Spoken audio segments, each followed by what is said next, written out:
Hi, everybody. It's a great highlight, Dean, isn't it? And we thought we had it sussed, like the new Mick Jagger, until we showed it to one of your mates yesterday, and he said, no. He always wanted to be a wrestler. That's the wrestler coming out of him. Is that right? Or? Yeah, the Ultimate Warrior. He was one of my idols. Michael Jordan, Ultimate Warrior. Two opposite sports. One's a lunatic. One's the best. So yeah, the Ultimate Warrior. And Arnie, I guess when you are oblivious to that, because you're swimming, of course, at what point did you sort of catch up with it? Like, because it was a global sensation, but you're in your little world, aren't you? When did you see it? So I didn't see Dean at all because he was way up in the stands, but it was when I came back to the team area. I think it was before medal ceremony or something, and the team manager said to me, Arnie, if you're going to do anything between sessions, just Google Dean and look at his memes all day. And so I had about 45 minutes back in the village before I had to turn around and come back for the 200 heat. And I just sat there seeing all the new GIFs and memes and everything that had been made. And yeah, there were some funny ones. And what was your favourite meme? Did any that stood out at all? Oh, I think one of the first ones was like when Mum lets us have pizza for dinner, or there were some naughty ones on there. But he didn't realise how viral it had gone because a few of the American girls came up to him and was like, Dean, you're all over my TikTok. Like, you're everywhere. And he didn't even know what TikTok was. And like, but hey, that's the point. The social media star who's not on social media, are you? No, I'm not on. I mean, Arnie thinks I'm on. She thinks I stalk her on Instagram, and I don't have someone created an account for me. She goes, you're on Instagram looking at me, and not at all. No, that's not true, actually. I get DMs from the account that's Dean Boxall, but it's whoever's managing the account. I always think it's him messaging me, but it's not, apparently. The interesting thing is you went off twice after the Olympic win and the race of the century, which you won in Fukuoka. Tell us about it. Did you have the same emotions, or were they different motivations for doing it? No, very different. I let loose in Tokyo because I was out. It was an out of body experience, but in Fukuoka it was very different. Like, they would not let me sit anywhere. They had like walkie-talkies saying, no, he cannot sit here. I couldn't go anywhere. I went up the stadium. I went everywhere, and they would not let me go anywhere. So they took me down to where all the coaches were, right next to Ledecky's coach, and I hate it. I just hate being around with coaches. So I was trying to sit somewhere, and there was just these stairs right next to these Germans, and no Germans here, and the German and the German said, you can't sit here because you're going to go off. And I went, stuff you. If she wins, I'm going to go off. So I did it on purpose, and all I heard was, no. And if you watch it, the actual recording. So yeah. It's funny things that wind you up. When you won your Olympic gold, we heard, and this story's never been reported, that the Americans were timing you in the warm-up pool. Can you confirm that, Dean? Was that true? I can confirm that. Arnie doesn't know because she was fully locked in. So in that warm-up pool, like, it was the best reality TV. Like, I know most of you guys love Love Island, but at that stage, it was unbelievable. Like, Arnie went into basically the lane next to Katie Lei, and they were going back and forward in the warm-up. This is the warm-up before the 400. And I was the only Australian coach there, and then all these American coaches, Tracy, where's Cindy? I mean, Americans were everywhere. They're just everywhere. They came out, and they were timing Arnie, and I spotted it, and I timed. I went 58.65, and then I ran to them, and I said, did you get the same time as me? Did you get the same time? And I think they knew I was a little bit of a lunatic. Well, I'll tell you something, folks. They say you cannot understand the Ariarne Titmus story and the layers to it unless you understand the first 10 minutes of her life. Because when she was born, she had the umbilical cord initially wrapped around her neck. She was desperately struggling to breathe. And the fortitude you displayed there shaped your life. Now you think, imagine if you could see it. Well, guess what? Due to the courtesy of your father, Steve, and your mum, Robin, who are here today, we've actually got the footage of her opening moments. Have a look at this. That's Ariarne Titmus, folks. There's your world champion in the minutes after she was... You'll notice she's blue due to a lack of oxygen. They're giving her oxygen there now. There's injections to come. And every breath, she's fighting there. I mean, it's Are you as moved by that as I am? I think it's staggering footage. And if you can wait until they take the breathing device off her, you'll see how blue the rest of her body is. I mean, it's... But Arnie, can I ask you this? Did that shape you in any way? Like, do you believe that early struggle where you showed so much courage in that opening 5 minutes, did it shape you in any way, you think? I truly believe in those things. I believe that there's something inside of me that kind of got me going, and you know, I could have not made it, but I believe that I've kind of carried that through my life, and I feel like I have that fight when I race, and not just in swimming, but me as a person. So I guess that's a good kind of telltale to a character and a part of me, and just yeah, I feel really grateful to be here. And I've got to give a nod out to Steve, your dad. How composed was Typical Dad? journalist filming me when I'm like half dead. Like,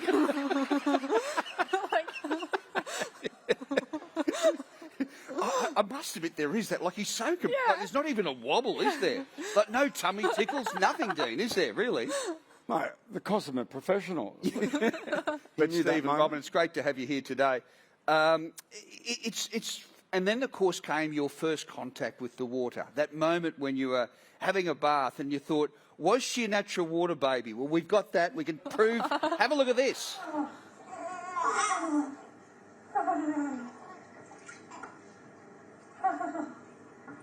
There's that. Wait till you go swimming with your dad in the swimming pool. Hey?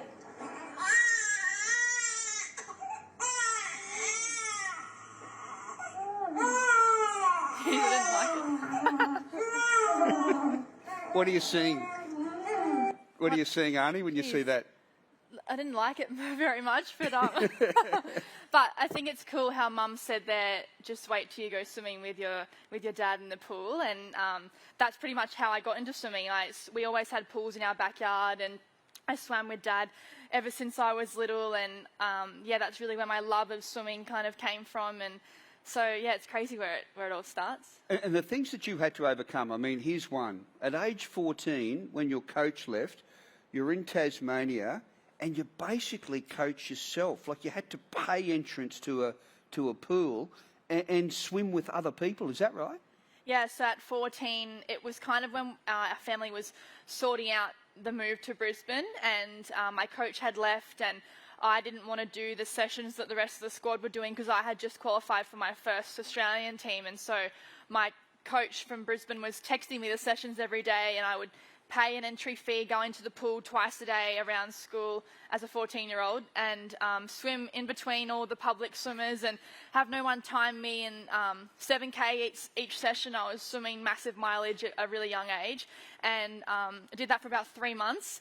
And it's crazy to think about the motivation, the discipline to do that as a girl in year 8. I think back and wonder how I did that, but I guess it goes to show what you do when you're really driven, and I could kind of feel, you know, when you make your first Australian team, you want to do everything to try and make sure you can perform your best, and I'm pretty proud to know that I was able to do that.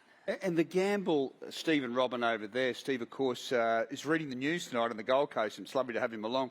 But to uproot from Tassie and come here with no guaranteed jobs or anything, just chasing the dream, really. And Steve has said they sort of camouflage you a little bit from what they were doing. Even though they were moving for you, they said, oh no, we'll just move as a family, and you're part of it. But wow, big gamble, wasn't it? Amazing. Yeah, I think back to how young I was, and I look at a swimmer who's 14 now and wonder how my mum and dad had such belief in me at such a young age. But I just feel grateful that I had a family that was willing to do that. I know a lot of parents wouldn't do that for their kids and uproot their entire family, move up here without work. Dad stayed in Tassie for 6 months, continuing to work, and we were separated as a family for a bit, which was really challenging. But the best part about it was, though, like you said, I think if we moved and I didn't achieve everything that I had done, I don't think I would have felt any pressure from mum and dad or any remorse that I hadn't done that. I think that's the thing that I'm most grateful for. I never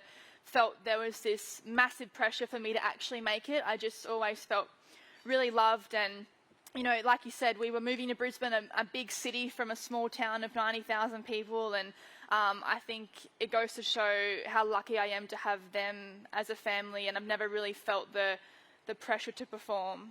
And I love the two of you. You sort of go your own ways. Like, I know you had the meeting on what you were going to wear today, and you both decided, oh, we'll go our own way. Well, how did that go? Oh, well, she's told me, you can make sure you dress smart, so I came like this. This is his business attire. It's business. But, Dean, when you first saw Arnie, I understand she was 16 seconds, figuratively, behind Katie Ledecky. So how far is that? How far would that be? If you said Ledecky's there and how... In the 400, she was 16 seconds. It worked out to be about 28 metres. Now, that's so far. Like, that is huge amount. In the 200 freestyle, she was 8 seconds. That worked out to be around about 12 metres. And then she was 37 seconds off the 8, which is pretty much what she's now. Same. All right. Now, it's during your interview with Peter Overton, who from 60 Minutes, who I know he was best man at your dad's wedding, wasn't he, Peter? Yeah, my sister's godfather. Yeah. Oh, really great interview it was too. But you said you don't thrive on compliments, and I thought, oh, gee, the coach must love that, because does that give you a license to sort of go in hard? You know, like, is it a really direct relationship? Well, you go first on this one, Arnie, because I'll be painted as the bad guy here. I think that, like I was telling Pete that day, that I think one of the best things about Dean as a coach is he knows how to find the perfect key to unlock every athlete, and he never doesn't treat anyone in the squad the same. Everyone needs a different way to try and get the best out of them. And for me, I don't know, I'm quite bizarre. I kind of like that put down, like, not good enough. No, some not days like that. I definitely like a good job here and there, but I think well, you should explain, like. It's not like putting down. It's just that we've tried everything with Arnie, right? So compliments, reverse psychology, a lot of attention, not a lot of attention. And the thing that she really, really became stoic on was if you basically just told her, one, that it's not good enough, that you are better than that, she would always strive. She would always strive a little bit further. So if I kept saying to her, you're doing amazing, Arnie, you're doing amazing, you're doing amazing, the next repetition and the repetition after and the next day would just not be as good. And when we're trying to win and take out Katie, which were that far behind, every session, every rep was on. It had to be on. So it's not putting down. It's just lifting. It's just setting... It's setting a very high standard and trying to reach that standard, and to the point where every day, you know, you fail in training to get better, and that's how you get better. And stories about your toughness are legendary. And even Dean said to me, just in passing, actually, he said, oh, things that have happened to her, she's strong. And he mentioned just briefly something about you hitting your nose. I know that's a secret story, it hasn't come out yet, but what happened there?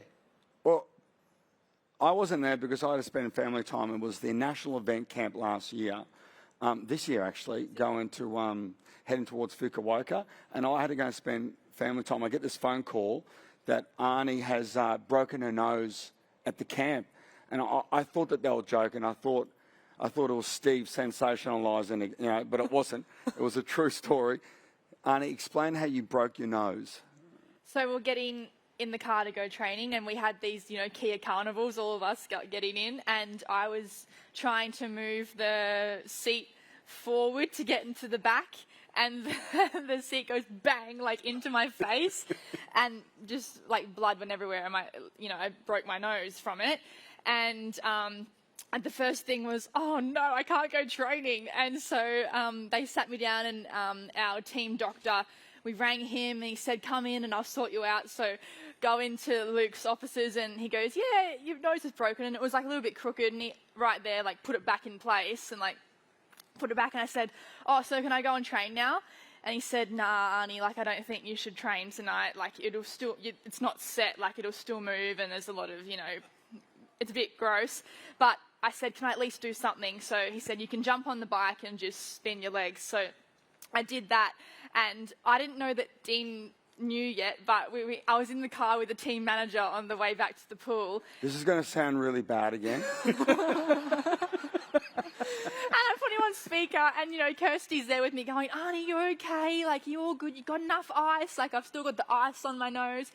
And Dean rings, and I go, hi, have you heard? And he goes, what's wrong? And I was like, oh, I broke my nose, like, I can't train tonight. And he was like, and, like, not even are you okay? How are you going? Like, it was, so when are you going to make up the session? Now, I knew about it, and I was on the phone to the doctor for 45 minutes to make sure we got clearance and how we're going to work this through.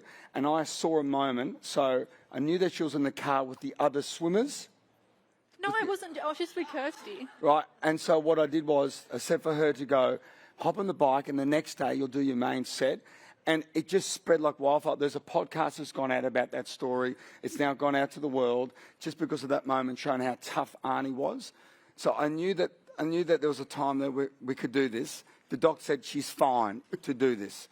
If he said no, she's like, she got to be a week out of training, and then I would have abided by the rules. Yeah. So then 5 days. So the next morning, they all had their recovery session, and I jumped in and did the session they did the previous night on my own with the crooked nose. So, yeah. Now, here's a question I've been dying to ask you.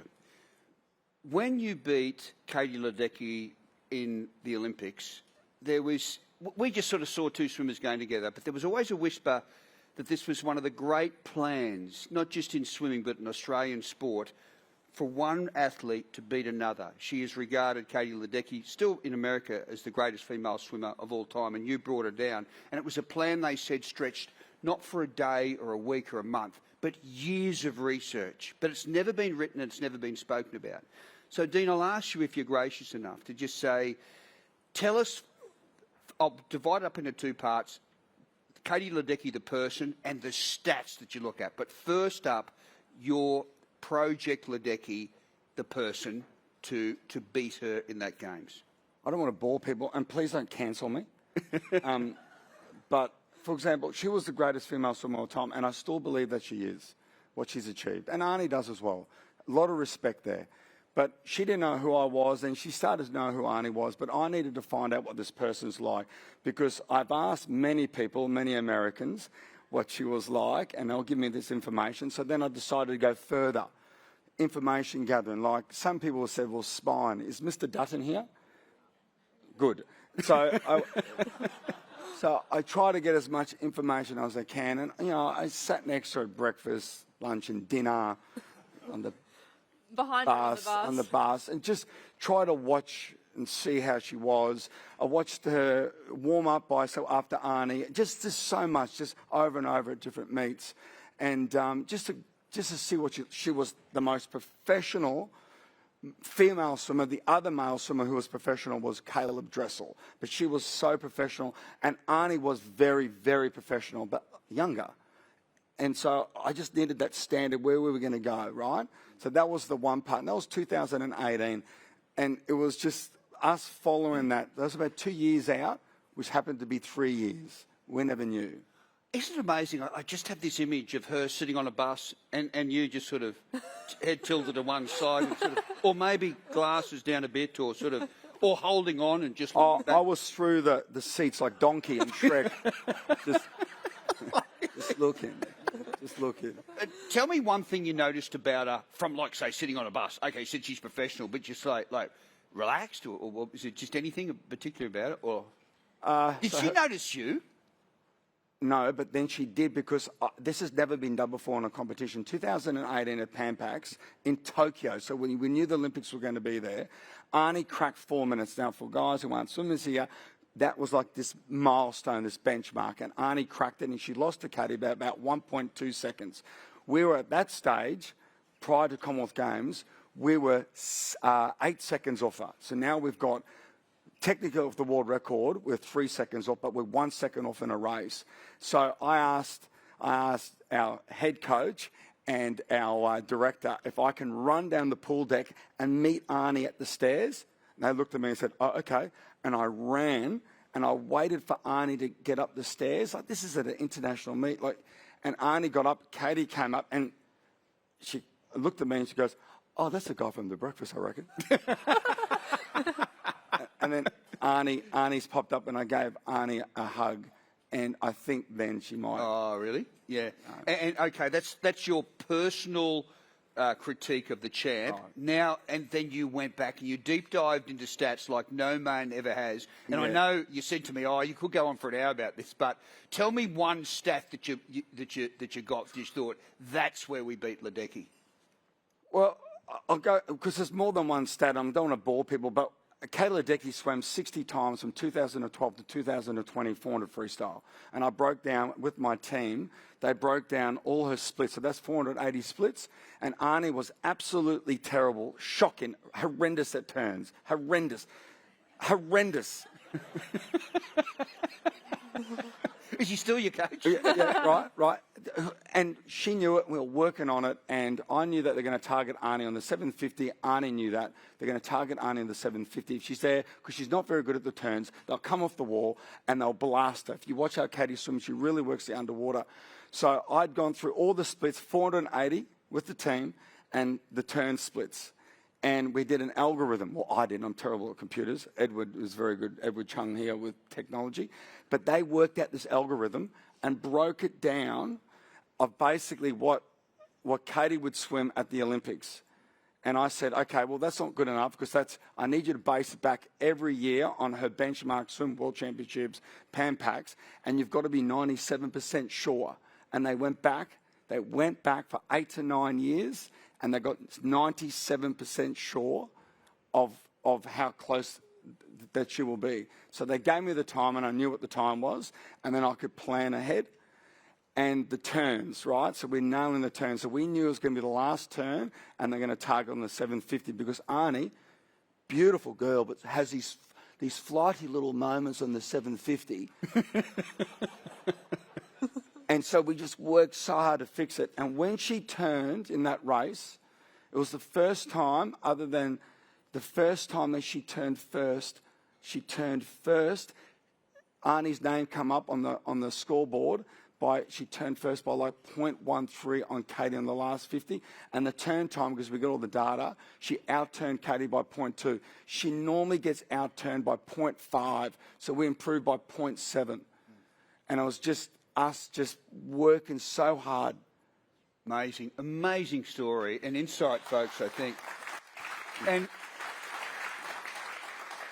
And at that point, Ledecky, who was famous for just burning everyone off, she just left a trail of destruction. There was a lovely moment in a press conference when someone said, "What were you thinking with one lap to go?" And she said, "I looked around," because she's famous for beating everyone.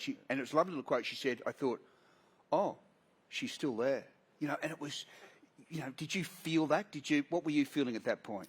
Well, when you've been trying to chase someone for so long and you're so used to not even seeing her in a race, and then maybe 6 months later, I can see the tiny bit of splash from her feet, and then maybe the next time I race her, I see her hip. But I'll never forget, I don't really remember much from the Olympics because it's such a blur now, but I'll never forget when I turn at the 300 and the 400, when we turned underwater, I turned to my right and she turned to her left, and we pushed off together and were nearly even on the wall. And I knew that I was behind at the 200, and I was breathing the other way on the 6th lap. So when we turned, I was like, shit, like I'm there. And really? And I just got this boost, like this adrenaline boost that you can't replicate anywhere else in your life. It's the most incredible feeling, and it's almost like I hadn't even raced 300 meters. It's like I got this extra bit of energy, my legs started to work again, and I was breathing to her on the 750, and we were there together, and I knew on the last lap we'd be breathing away from each other, and I just had to blast it, and like my legs just came in, and it's a great feeling. And because I didn't know where I was, I didn't know I'd won when I hit the wall because I was breathing away, but I thought to myself, if she's swum over the top of me here, she deserves to win, because I knew that I had a great last 100 metres. And I guess for the future, a key question, when you won before Tokyo, you're on the way up and you can concentrate on the black line, then suddenly become a superstar of the sport. You know, here you are today, massive corporate demands, and you're in demand. I was going to ask both of you, and maybe Ariarne first, how challenging is it to reclimb the mountain when your life changes so much? I think this is the one topic that Dean and I probably speak about the most now. My life prior to Tokyo, I really just had to only worry about swimming. I didn't really have anything else in my life that I had to, you know, work at or things like that. Whereas now my life is completely different. I feel like swimming is my job and my passion, but I also have work outside of swimming now, like here today and with my sponsors, and we enjoy doing the speaking, and it's very different. So it's now having to try and manage that with training, which is, it's tough, but I think you have to be quite calculated and where you allow yourself to do a lot of that stuff. So post Worlds, you know, August, September, October, I really revel in all of this type of thing. And then now it's 8 months out from the Games. It'll really start to wind down. It's kind of like, I'd regret it if I put too much energy into this and didn't completely focus on training, because after the Olympics, I can hopefully do whatever I like for a few months.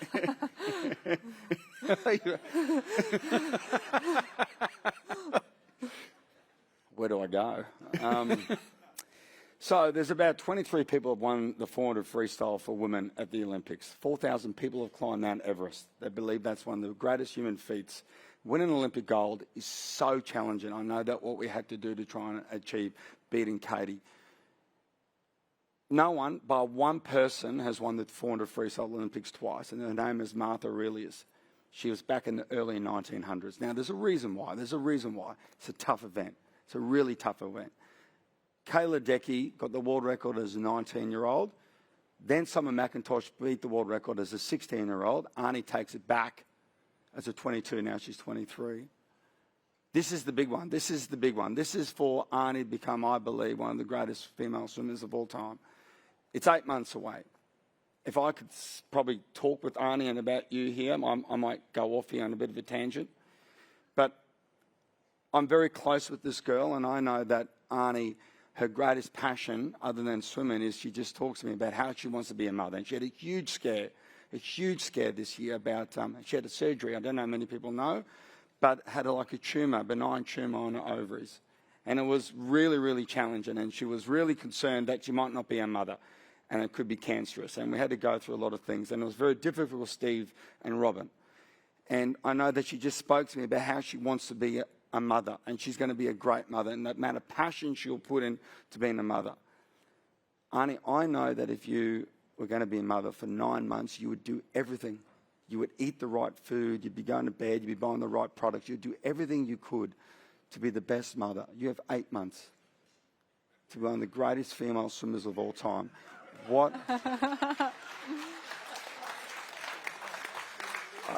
I want to know, what are you going to do? Like, I know you're talking about you revel in this, but 8 months, mate, I know that if you would be the best, you'd do everything. You'd call me up and go, I'm not eating deli food. I'm not doing, you'd just have everything down. What are you going to do now? You've already won one. I want to know. What, you want me to tell you now?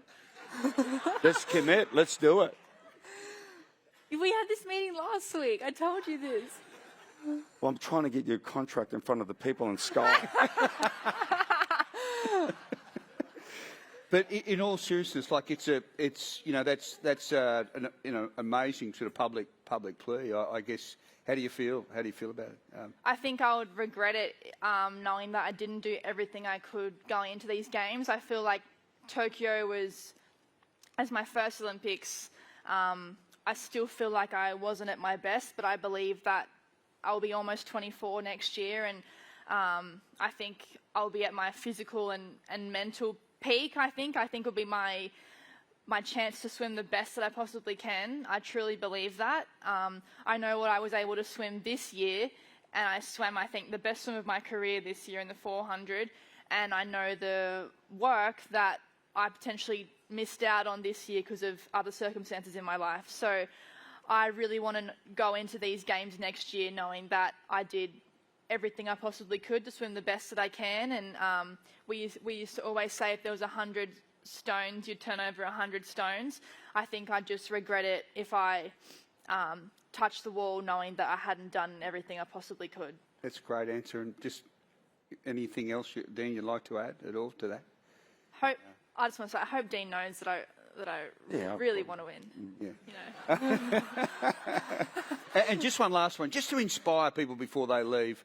Fighters love other fighters, and you had the chance to meet perhaps the greatest fighter in world sport today, and his name is Rafael Nadal. And that must have just... Tell us why he was the one you wanted to meet.